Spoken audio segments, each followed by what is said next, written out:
Дисперсия на близостта във всеки живот има точки на контакт, като звездни портали, които се отварят за кратко в материята на ежедневието. Чрез тях влизат хора. Понякога те идват като метеори, ослепително ярки, разпадащи се на искри, преди да докоснат Земята. Други се държат като планети, бавно движещи се по орбитите си, стабилни и предсказуеми, но теорията за време-пространствените аномалии в човешките връзки предполага друго, че тези хора не напускат просто така. Те изчезват, защото синхронизацията между нашата времева линия и тяхната се нарушава. Всеки от нас, казва теорията, носи свой хрономагнитен подпис, нещо като гравитационно поле на душата. Докато честотите съвпадат, хората се намират, обичат, подкрепят. Когато една честота се измени, от избор, болка, страх или просто от неизбежната инерция на живота, полето се изкривява. Двете времеви линии започват да се разминават като галактики след големия взрив.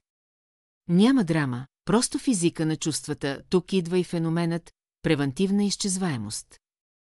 В футуристичните изследвания на човешкото време-пространство се допуска, че понякога една връзка, ако продължи, би довела до катастрофален парадокс, болка, която ще ни спре, или избор, който ще унищожи частица от нас.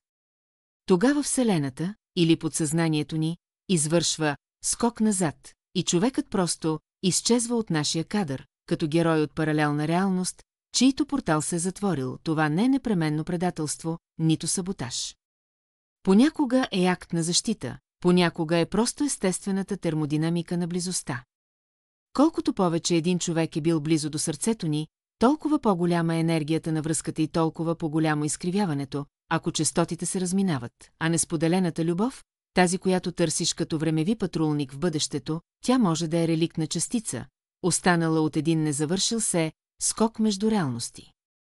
Като фотон от звезда, която отдавна угаснала, но светлината и още пътува към теб, затова не бива да търсиш злонамереност във всяко изчезване. Във вселената на времето-пространството, липсата понякога е знак, че парадоксът е бил избегнат.